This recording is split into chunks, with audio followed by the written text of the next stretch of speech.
Estamos de vuelta en tu programa Conciencia Auditiva y vamos a pasar a las notas nacionales. Recuerda que puedes encontrarnos en nuestros correos.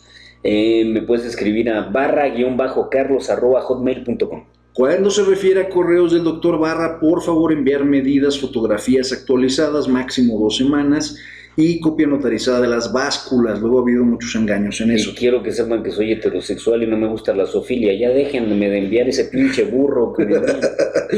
Y luego, finalmente, el mío es Gerardo-Alvarado-Hierro@hotmail.com. Oye, ¿cuál es la canción del bloque anterior? Esa va a aparecer ahí en la parte de abajo de la pantalla. Okay. Cuando la memoria nos falla, aparece ahí. Okay. Tenemos 2 bloques de notas nacionales. Vamos a tratar de combinar las de la semana pasada que nos tuvimos y las de esta semana. Entonces, unas de ellas fueron un comentario lamentable que hizo Jorge Romero en contra del presidente del Comité Central de la Comunidad Judía en México, Salomón Ashar. Un comentario notoriamente antisemita y muy ignorante, muy lamentable. Este diputado local, Jorge Romero, después no se desdijo del comentario y ha ido cayendo un poco la noticia en oídos sordos, pero creo que es muy grave el comentario que hace. Bueno, lo importante es que se han marcado condiciones. Yo tengo un portal judío, precisamente porque yo también soy judío, que se llama Enlace Judío, y en Enlace Judío aparecen este tipo de notas constantemente. Dentro del programa, pese a que podamos a veces satirizar y en ocasiones nos reímos mucho de muchas cosas, sí tenemos cierto tacto para decir que queremos tolerancia, ¿no? Que queremos un mundo. En uno de los programas yo me acuerdo que terminé hablando de una de las fiestas judías, y Gerardo terminó diciendo respete sus tradiciones, refiriéndose a todo mundo, no a alguien en particular. Entonces sí, estas cosas siguen siendo como difíciles. Muy lamentables. Y bueno, las notas obligadas de CEP. Vamos a tener que hacer primero una primera nota. El secretario de Educación Pública está desesperadamente haciendo campaña por todos los frentes. Perdido, ¿no? Y perdido. Francamente perdido. O sea, se le ve cansado, se ve mal. Le estalla esta tontería del Politécnico. Le estalla todo. O sea, puras cosas así. Una tras otra. No sabe cómo hacerse publicidad y le estalla todo, ¿no? Está esta de que... Yo no sé quién estaba peor, si Choifet o este güey, ¿no? O sea, al menos Choifet se disciplinaba, ¿no? Y este hombre de verdad no sabemos qué está haciendo. La semana pasada recordaremos que un señor llamado Leopoldo Rafael Duarte Pereda es acusado de violar a 2 niños en el colegio Montessori Matatena. Que está que arde el asunto. Los papás fueron entrevistados por esta tipa, la de la Misha, y ahora hay toda una revisión, pero no con respecto a este kinder. Ahora están en alerta otros kinders. Mira, hay una regla no escrita del manejo de los endis o del manejo de los kinders que dice que cuando se refiere al cuidado de infantes, de niños, otra vez muy pequeños, menos de 5 años, no debe de haber hombres, ni remotamente cerca. Yo lo digo porque yo fui supervisor de kinders en alguna época, y cuando me tocaba eso, yo como supervisor solo podía ir después de que los niños habían sido entregados con los papás. Yo no podía meterme a los salones a ver cómo estaba operando la situación. Es una regla no escrita, pero es hasta por sentido común, ¿no? Ya. Y dices, también las profesoras solo pueden ser madres de familia, mujeres que ya hayan tenido hijos para que tengan... Eso yo no lo sabía. Que me parece una regla espectacular, porque tendrían una sensibilidad distinta a alguien que no ha sido mamá. Puede ser, ¿no? ¿Sí?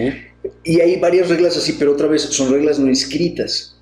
Se mete también Aurelio Nuño en esta y empieza a decir que bueno, que si van a castigar a este hombre con todo el peso de la ley y que va a coadyuvar con la PGR. ¿Qué rayos va a hacer la SEP metida en un problema que claramente es un problema penal, claramente es un problema de... Y aparte, ¿qué elementos tiene él, no? O sea, ¿qué va a coadyuvar? Claro, no entiendo. ¿Qué puede investigar? No sé, o sea, también declaraciones muy absurdas. Muy absurdas. Lo que escape de tus manos, escapa de tus hermanos. Está luego la CENTE, que finalmente la CENTE no ha parado actividades tanto en Guerrero como en Oaxaca como en Michoacán.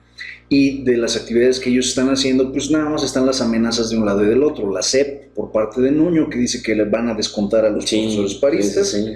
Y del otro lado, los paristas que dicen, tú me descuentas y te armo más paros. Y esta semana... Y a ver quién se cansa primero. Y del otro lado, bueno, está la estupidez gigantesca que trata de hacer Nuño con el Politécnico. Primero el problema era si corrían o no a la directora del Poli. Bueno, ya se corrió a la directora del Poli, se resolvió cuando Osorio Chong sale afuera de Gobernación en Bucareli, en mangas de camisa, a hablar con los chicos y a legitimar de alguna forma los agravios que ellos venían a señalar. Y que parecía que todo iba triunfante. Todo iba bien. Esto al inicio del sexenio, cuando todavía era una promesa de las cosas por venir. Y cuando el sexenio era como una ventana abierta a la conciliación, se había logrado el pacto por México, las fuerzas políticas se estaban entronizando, el Congreso le pertenecía al PRI, o sea, todo parecía de ensueño. Miel sobre hojuelas. Reformas estructurales. Todo iba bien.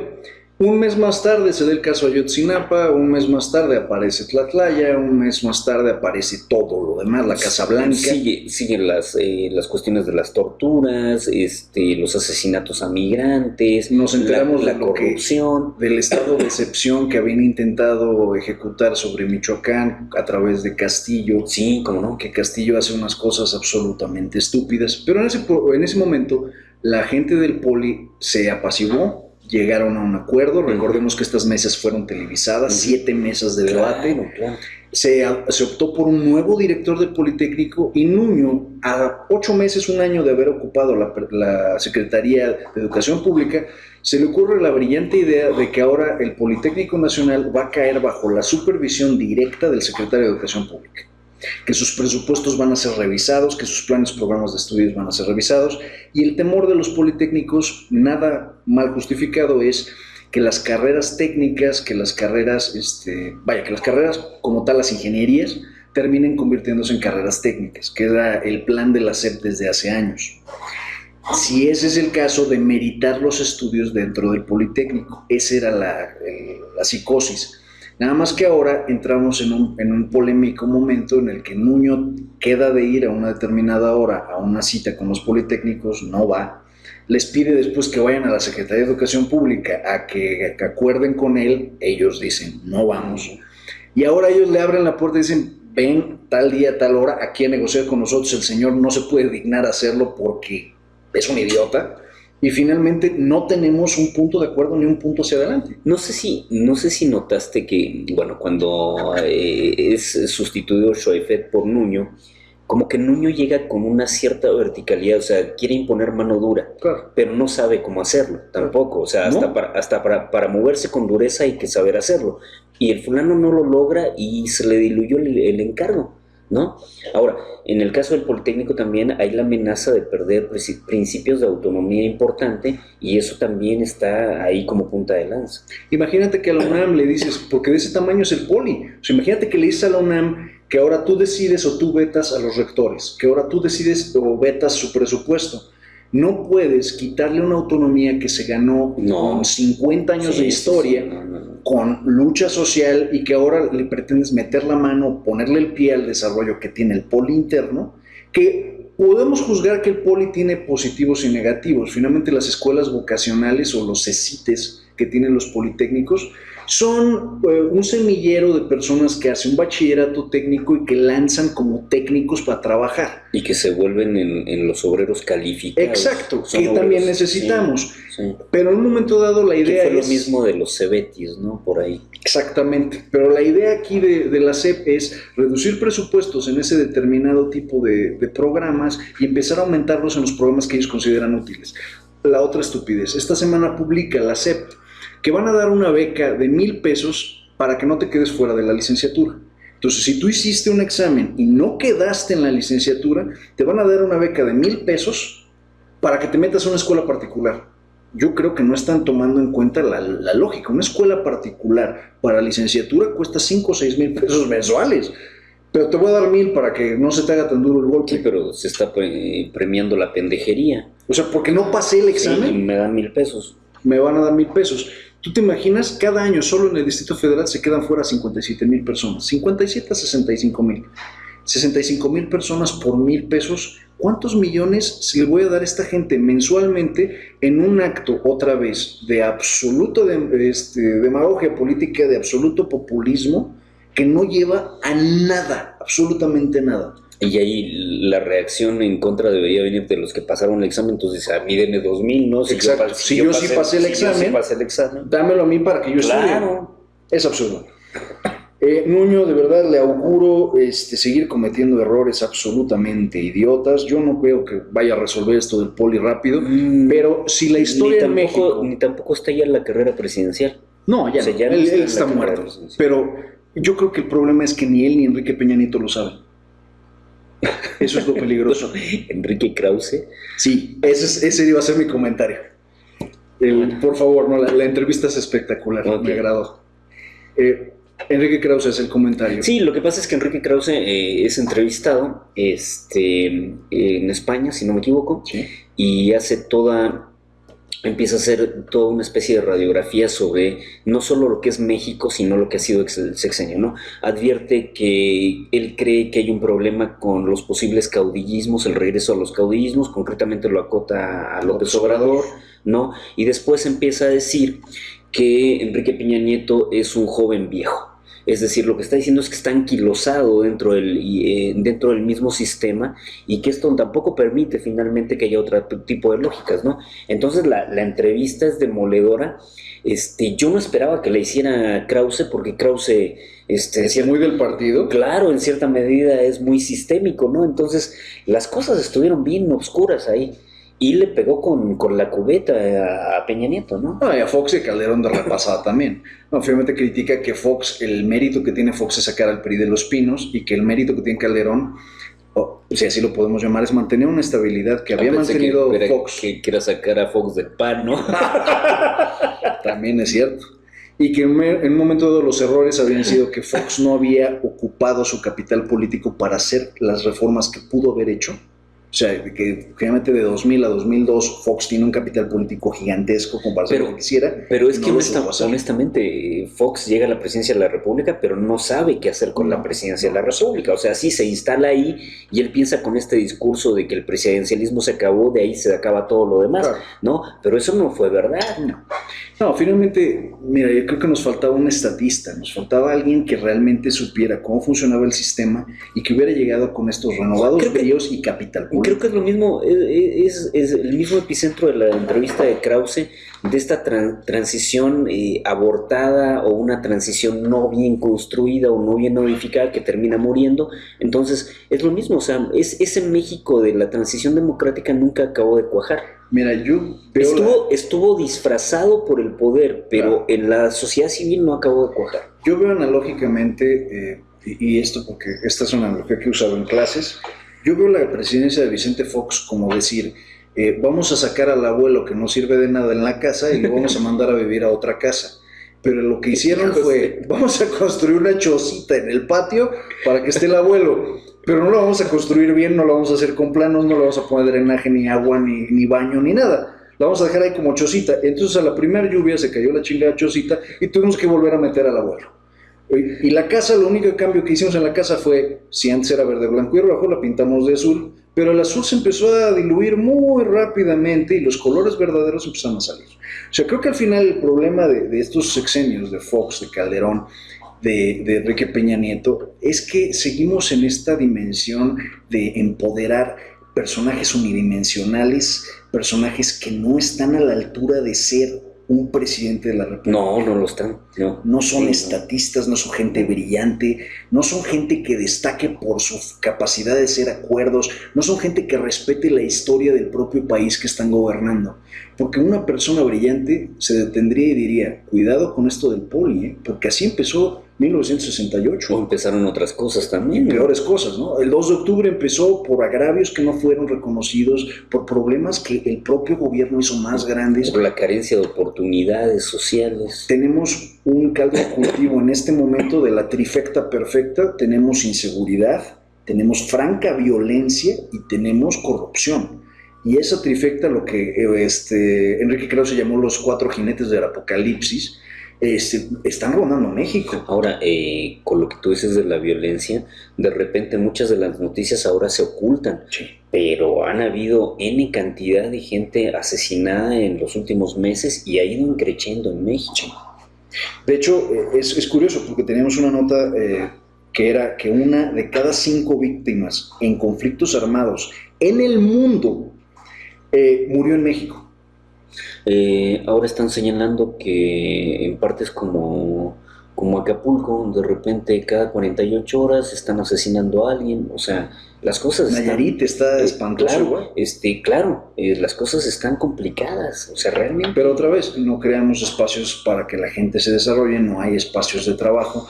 La semana pasada Osorio se fue a Chihuahua a hacer una caminata en pleno, perdón, en Coahuila, se va a hacer una caminata en pleno 10 de mayo para recuperar espacios públicos. Dice, sí, hermano, pero llegaron con 4,000 personas para cerrar un perímetro de 10 kilómetros y para tener al menos ese día todo tranquilo. ¿A quién quieres engañar? Sí, Dejemos de simular. Y después cuando llega la realidad cotidiana, las cosas cambian otra vez, ¿no? Ciudad Juárez, hay una mujer desaparecida cada 20 minutos y muertas por lo menos una vez al día.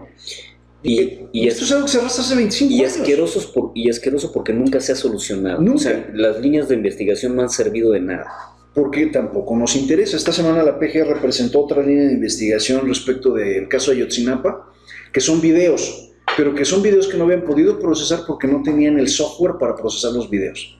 Dices, de verdad, la Procuraduría, con la lana que tiene, con el presupuesto, con los recursos que tiene la Procuraduría, no puede procesar 8 videos. Suena difícil.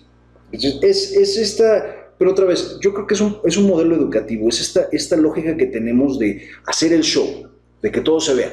Por ejemplo, Tamaulipas creo que es un caso que es digno también de mencionar. Esta semana Beltrones quita a 3 candidatos, claro, que tenía para diputados para un presidente municipal, y creo que es una regiduría. Con la sombra de los nexos de la delincuencia organizada. Lanza una imagen truqueada de Sí, viste lo de la imagen, ¿no? La imagen es interesante. No. Es una camioneta, una pick-up con un sujeto armado en la parte de atrás y trae el logo de cabeza de vaca del diputado panista. Y que después Ricardo Anaya se enojó, ¿no? Claro. Y que Ricardo Anaya estaba furioso y enseña la imagen real y dice, a ver, espérame, esta camioneta de inicio era de un operativo de Patzingán de hace 2 años. Te copiaste la foto, truquearon la paloma, era una paloma blanca. Borraron la paloma blanca y pusieron el logo de cabeza de vaca.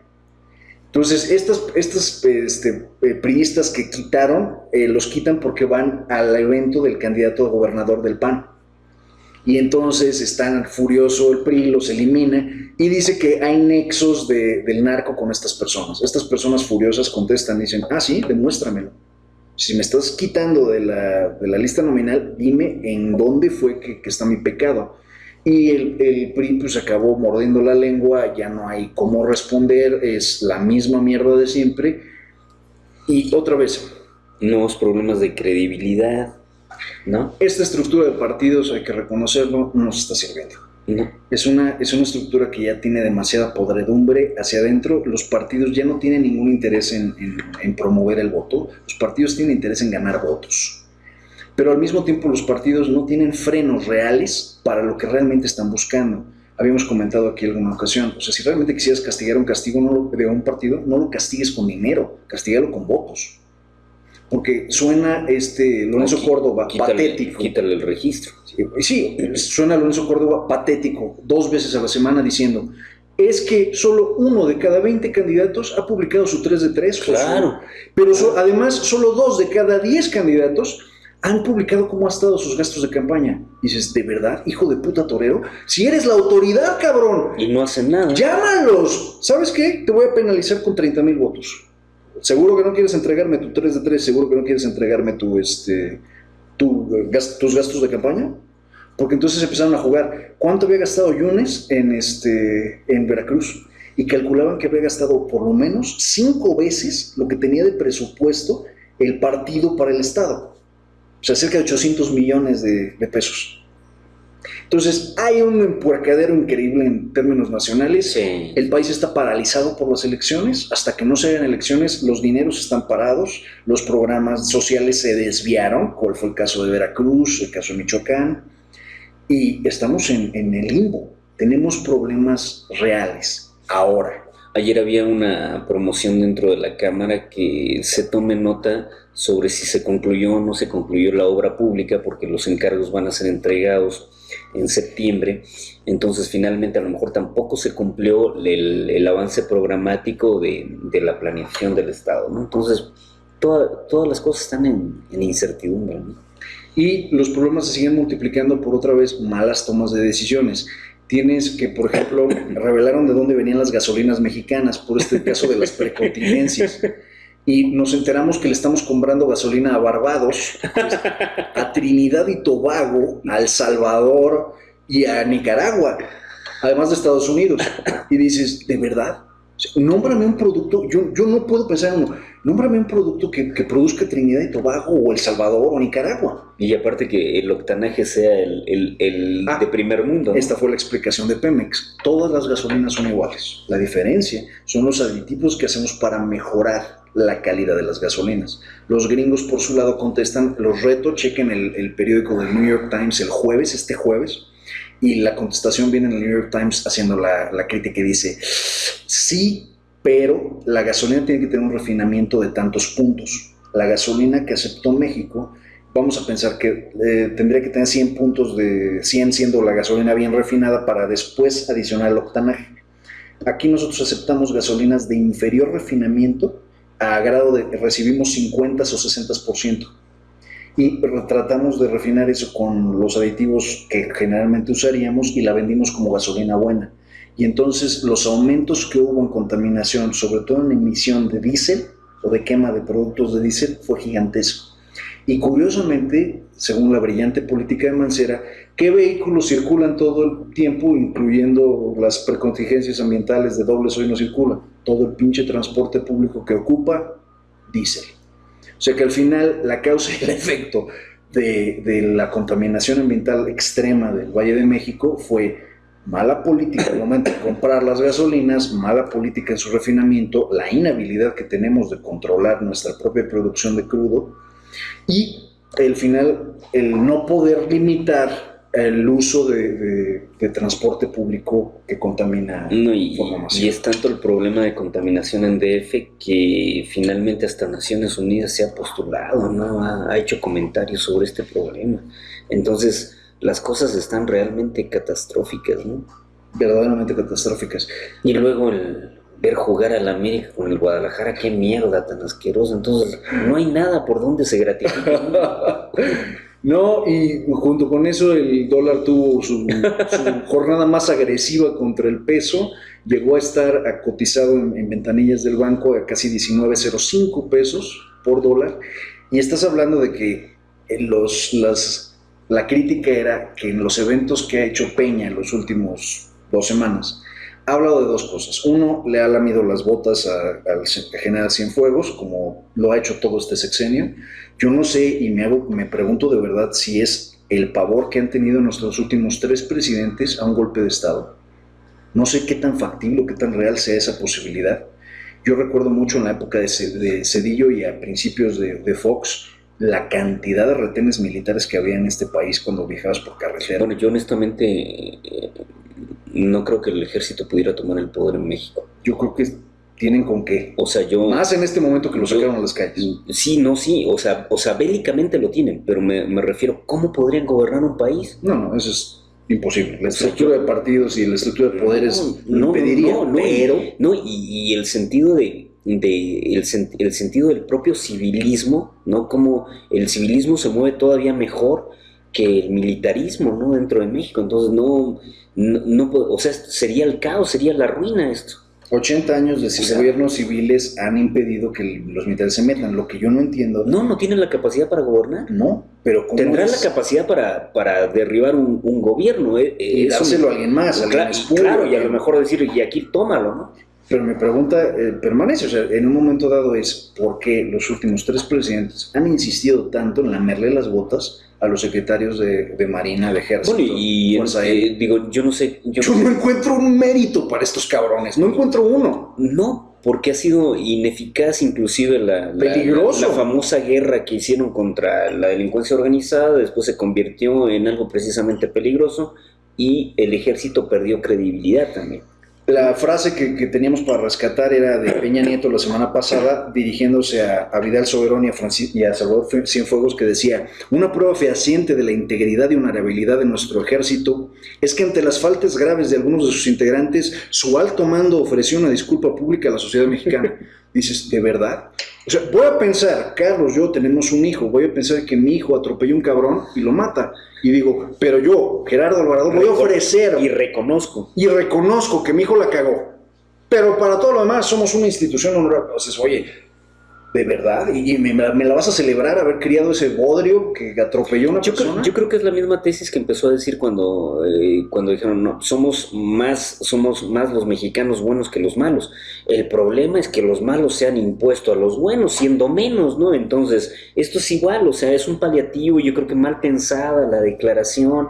No y sé. Luego tienes que Peña está haciendo fama de que finalmente la inflación está muy baja, que finalmente el poder adquisitivo está mucho mejor que antes, que hubo un crecimiento de 2.4 y en la calle no se siente. Yo creo que estamos al borde de una catástrofe económica, ¿no? Si no estamos en recesión, vamos a estar. Claro, de no mejorar las condiciones de los precios del petróleo, yo creo que esto va a terminar mal. Hay un cartón de Calderón de la semana pasada o antepasada que dice, están dos chicos en un bar, en un antro, y alguien le quiere enviar un trago a una chica. Dice, envíale lo más caro que tengas en el bar, y le envía una charolita así con 6 limones. Y dices, pues sí, está a 60 o 70 pesos del kilo de limones. Dices, ya es un artículo de lujo. Hay un problema económico real y es un problema que el gobierno asumió como presumir el logro de alguien más, porque presumió a la industria automotriz como su gran logro y como la mejor industria automotriz del continente, la que más crecía, y ahora que la industria automotriz está deprimida, llegó a una depresión absoluta, ya no hay que presumir y no creo que haya que presumir. Y un indicador significativo, también la construcción está deprimida. Totalmente. La construcción está deprimida. Hay que tener cuidado porque ahí vienen economías escalas y otro tipo de condiciones, ¿no? Inclusive la industria del acero. Es decir, hay muchas cosas que están... Las secundarias y las terciarias, claro, que empiezan a ser afectadas, ¿no? Está medio complicado el asunto. Hay otro punto que es interesante rescatar en este término económico, que es cada que hay elecciones de esta magnitud alrededor del país, este es el fenómeno. Las economías se detienen meses antes de que arranque la elección y todavía vuelven a arrancar bastantes meses después de que la elección ya está consumada. Claro, porque inclusive los presupuestos no van a llegar de la noche a la mañana. Exacto. O sea, los cofres de guerra que usan los partidos para pagar las elecciones y después los vienen arrastrando y prácticamente podemos sentenciar 2016 y quizá a la mitad de 2017 van a ser años deprimidos. Claro, veamos por ejemplo en estados como Hidalgo cuál es el peso y el impacto de la propia gestión pública, ¿no? De los salarios que paga, de las compras que hace. Me parece que es una cuestión difícil. O sea, cuando no hay dinero en el sector público, en Hidalgo se deprimen muchas cosas. Completamente. Bueno, tenemos otra nota interesante también del caso de los Porquis, estos 3 chicos que violan a su compañerita en una fiesta. Y después se pelan. Y ahora se pelan los 3. Uno que estuvo brevemente detenido por Interpol en España y que finalmente fue puesto en libertad por falta de elementos. Y otro chico que fue detenido en, me parece que Tampico, cuyo padre dijo, bueno, es que yo le propuse a mi hijo huir de Veracruz y el papá se está echando la culpa, pero pues, realmente no hay un delito que persigue contra el papá.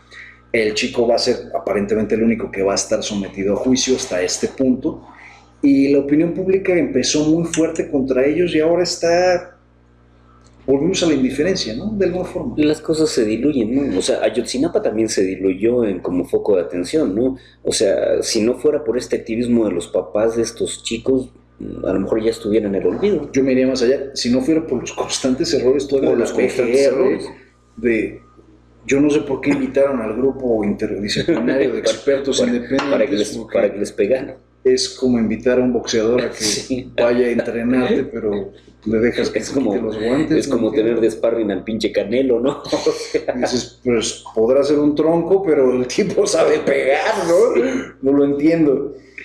Bueno, después tenemos que ha habido varias notas de estas es una nota que se repite mucho a lo largo del ancho del país. Balean la casa de un candidato, hay daños en el vehículo de campaña de otro. Sí. Incendiaron una casa de campaña. Sí, y por ejemplo en el caso de Hidalgo, no sé lo que ha pasado en el resto del país, pero ya algunos candidatos han pedido protección, o sea, han pedido que sean protegidos, ¿no? Entonces la cosa ahí me parece que bastante tenebrosa, ¿no? Bastante lúgubre. Recordemos que hay más de 1,000 personas en este momento llevando campañas en todo el país. Claro. Son muchas campañas, son muchas personas. Y que de hecho estamos a 20 días del proceso, está bastante avanzado. Sí. Y también aparentemente sin sorpresas. Lo que sabíamos que iba a ocurrir, lo que pensamos que iba a ocurrir. Bastante insípido en el sentido de que la población no cree mucho ya en el proceso en sí mismo. Sí, va a haber gente electa, eso es obvio, pero eso no significa que el proceso esté investido de legitimidad, de credibilidad. Yo en Hidalgo, la palabra que repiten los candidatos es confianza. Confianza, confíen en lo que yo voy a hacer.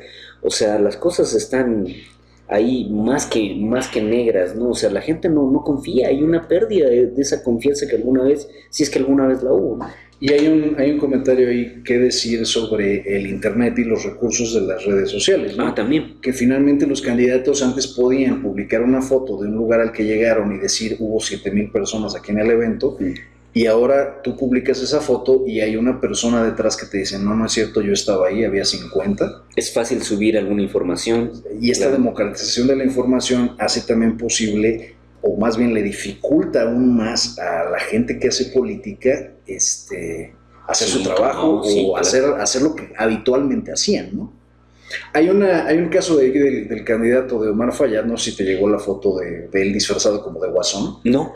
Que le llaman Muammar Fayad, y hay una burla, es un meme creado que hace burla muy particular a Omar Fayad, y te llegaba al teléfono, y después te llegaba otra, sin remitente, simplemente te llegaba otra de él corriendo, que parece que está corriendo por su vida, que en un municipio al que fue a hacer un acto de campaña, la gente se apeó, tomó palos, tomó piedras y se puso a perseguirlo.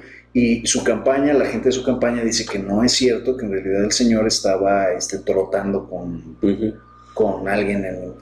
Pero vaya, al punto al que quiero llegar es que ahora tenemos una realidad incluso distorsionada de un lado y del otro, y que las campañas se volvieron también viralizadas de dentro hacia afuera. Por ejemplo, ayer yo estaba leyendo que si bien es cierto hay mucha gente que en México no cuenta con una computadora, hay mucha más gente que sí cuenta con un teléfono. Entonces el teléfono se convierte en esta vía para mandar cualquier tipo de información. El problema es que no siempre la información ni es certificada ni es calificada y llega y la gente lo cree. Exacto. O sea, la gente asume que esto es verdad, ¿no? Y habría que ver hasta dónde es cierto. 57.8% de mexicanos tienen computadora. Tiene computadora. Y el 60 y tantos tiene internet. Exacto. O sea, sin tener computadora tiene internet. Entonces estamos en un evento, vamos a llamarla, en una realidad que ahora nos alcanza de forma más democratizada y que da información en tiempo real sobre eventos que ahora conocemos en el instante, y no tenemos que esperar a que un periódico o una televisora procese la información, porque lo que señalabas hace un momento es devastador. Estamos viendo cómo los partidos, institutos políticos están manipulando la información o la están cortando, pero por más que la corten, acaba encontrando la luz a través de estos medios digitales. Sí, porque también, aparte de cortar, de repente se usa mucho el sacarla de contexto. Es decir, se ponen cosas que no fueron así. Y eso es una condición también complicada, me parece, ¿no? Absolutamente. Porque cualquiera puede decir lo que quiera en esto. Sobre lo que sea. Y ahí la realidad se la cuenta finalmente quien esté contando el cuento.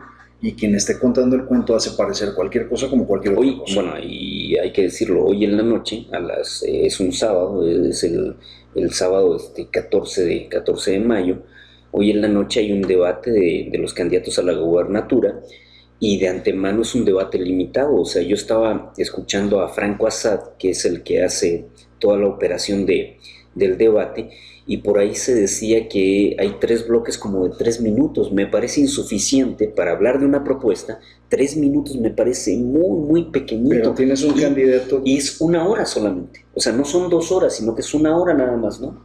Tienes el temor de que finalmente a uno de los candidatos al menos me gustaría... Estuve en un evento esta semana donde a él una señora le pregunta cómo estaba la propuesta de su ley que limitaba el internet. Y dice él, no limita el internet, solo restringe las ofensas. Y dice, bueno, para darle seguimiento. Y si usted es una figura pública, y dice, sí, la carrera pública, la responsabilidad, dice, está bien, ¿no? Deja su rollo. Si usted es una figura pública, entonces usted asume que usted le va a caer bien a algunas personas y le va a caer mal a otras. Entonces la gente a la que usted le cae bien tiene derecho a opinar lo que se le venga en gana en internet, pero la gente que no le cae bien no tiene derecho a opinar de usted. El tipo se quedó sin palabras, lo vi caer en todas las tautologías posibles y no poder responder nada. Entonces dices que entiendo el formato de este debate como algo restringido porque no tienes agallo. Y de hecho la concurrencia también está restringida, va a ser pasado por YouTube y después retransmitido, o al mismo tiempo me parece que se conecta con algunas radioemisoras. Evidentemente Radio y Televisión de Hidalgo tiene peso, pero hay otros tipos de medios también, ¿no? Entonces, sí, ahí lo que me parece es que la necesidad de que la ciudadanía conozca en su justa dimensión cuáles son las propuestas, y debería ser un poquito más extenso, deberían ser por lo menos 2 horas para que hubieran contrarréplicas, réplicas, no sé. Todavía más allá, gente del Estado que tuviera, quiero creer, la autoridad moral o el carácter de autoridad. Voy a pensar mal, porque no creo que lo sea, pero el cronista del Estado de Hidalgo, a lo mejor, que alguien que se ha dedicado a hacer política 50 años, el presidente del Tribunal Superior de Justicia, alguien que se parara ahí y le hiciera una pregunta, o sea, algo al grano, porque esto creo que va a ser una exposición de motivos. Yo creo que eso es lo que va a ser. Sí. Y no más. Quizá valdría la pena, claro, inclusive cambiar los estilos, los formatos, que de repente ahí el problema es, por ejemplo, que hubiera un ciudadano cualquiera e hiciera una pregunta, y a lo mejor esta pregunta viniera dentro del Estado, no que alguien en alguna parte, no sé, o sea, cambiar un poquito el formato, hacerlo más cercano a la ciudadanía, no tan distante. Porque, sí, finalmente es... Sí, pues a lo que nos interesa a los ciudadanos conocer, bueno, cuál va a ser el programa de gobierno. Esta vez el Consejo Consultivo absorbió también las propuestas del candidato, es decir, el Consejo Consultivo recibió a los candidatos. Hizo invitaciones, pero no necesariamente estuvieron ahí presentes. El Consejo Consultivo me parece que cumple esta función de tratar de abrir, ¿no?, la información, pero bueno, no siempre tiene todas las condiciones, ¿no? Primero, me gustaría señalarte en este momento que la encuesta de Mitofsky que se practica esta semana señala que el PRI en este momento es el instituto político de mayor preferencia del electorado rumbo a las elecciones presidenciales de 2018, con el 22.3%, seguido por el PAN con 18.6%, Morena con 12.1% y el PRD, que está muriendo lenta y dolorosamente, con 8.7%. Movimiento Ciudadano con 1.9%, y los aspirantes por cada partido que están en las preferencias del electorado en términos de quién podría lanzarse como próximo presidente de la República si en este momento se hicieran las elecciones, es el secretario de Gobernación Miguel Ángel Osorio Chong con el 26.4% y 54.0% entre los priistas. Vamos a estar actualizando estas cifras para poder mantener una adecuada predicción. Sí, de hecho, entendamos que la carrera presidencial ya inició. O sea, la carrera ya inició, y está ahí presente. Evidentemente no hay proselitismos mayores o abiertos, pero está ahí. Estas elecciones y la importancia que tienen para los partidos es... Son 14 estados, habría que ver qué termómetro va a generar esto al final. Exacto. Esto es una elección intermedia. Claro, ¿cuál va a ser el matiz de esta elección? Que no sirve para entender que claro, que no es definitoria, pero puede arrojar muchas luces, ¿no? Va a voltear finalmente el carro para un lado o para el otro, y es importante saber a dónde va a caer esto. Entonces, vamos a dejarlos con una canción muy astuta de una banda muy, muy curiosa de Argentina que se llama Terciopelados. La canción se llama Río, la voz de esta mujer es magnífica y bueno, disfrútenla y volvemos.